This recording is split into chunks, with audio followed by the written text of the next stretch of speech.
This is the very first time I'm ever going to review a Powerpuff Girls episode, and possibly again in Valentine's Half Month. Anyway, Town and Out is another ruthless and mean-spirited episode. The reason why they're going to the city is because Professor really needs to take a job there and they have to move in order to have that happen. Which means that the Powerpuff Girls have to leave their home just for this episode to exist. And of course, they get picked on for nothing. I don't care, we're in a city. This is just uncalled for and immature. And we always started in this episode. Throughout the beginning of this episode, the Powerpuff Girls get tortured by the other kids. Well, bullied, but you can tell that this is another torture porn. I'm calling it the Powerpuff's torture porn episode. I really hate this kind of ideal that these writers always have to do in their cartoons. And to make things worse, the professor loves it here.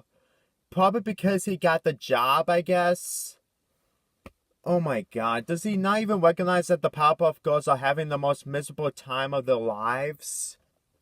No, there are some things that I can slide, like that they don't have those, I forgot the name of the phone thing that they have, but all I can say is that what they use that so they can call the Powerpuff Girls, but the government or any of those guys don't allow that because they decide to have a normal phone. I really don't blame them, but we're not even to the worst part just yet. I know I say this a lot, but oh my god. This is just so painful to understand how this episode is one of the worst from the show. Apparently a robbery happened, so the Powerpuff Girls decide to stop the bad guys, and they succeed. However, they have to have the bridge destroyed in order to have the robbers get arrested.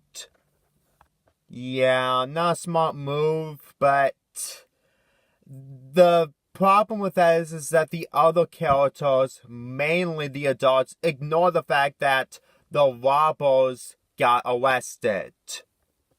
This episode also tries way too hard to be realistic. I mean, I can understand that cities are completely different, but you can't just have the characters be so cruel to the main characters.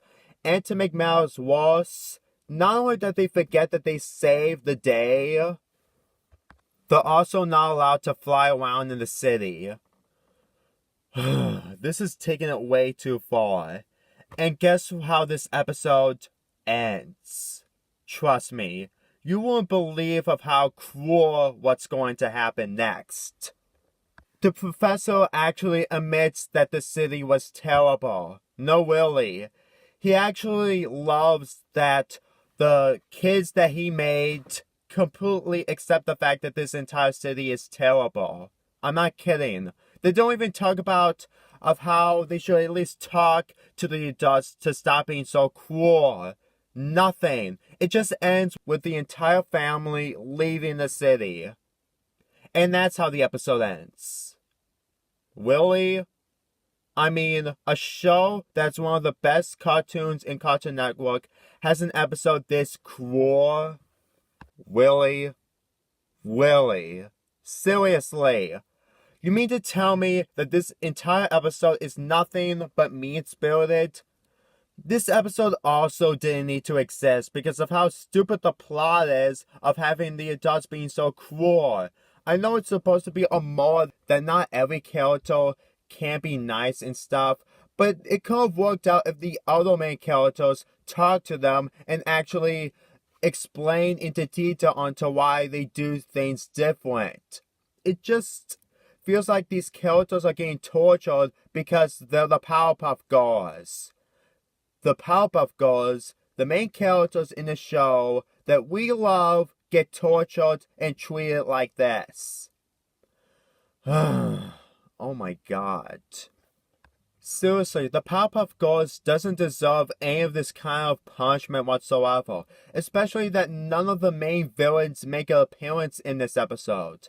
I know that not every episode has to involve the main villains, But in an episode called Town and Out, it would have been a perfect idea to have a mainly villain from the show instead of a robbery happening. I'm really speechless about this episode. All because of how mean-spirited it is. It doesn't matter that city people can't be jocks. It's still uncomfortable to sit through. I mean, in real life, I guess. But in the TV show like this, oh my god. Seriously, just avoid this episode if you're a fan of the Powerpuff Girls. I give this episode a 2 out of 10. Oh my god. Hopefully the Powerpuff Girls episode that I'm going to be reviewing in Valentine's Half Month won't be as bad as this.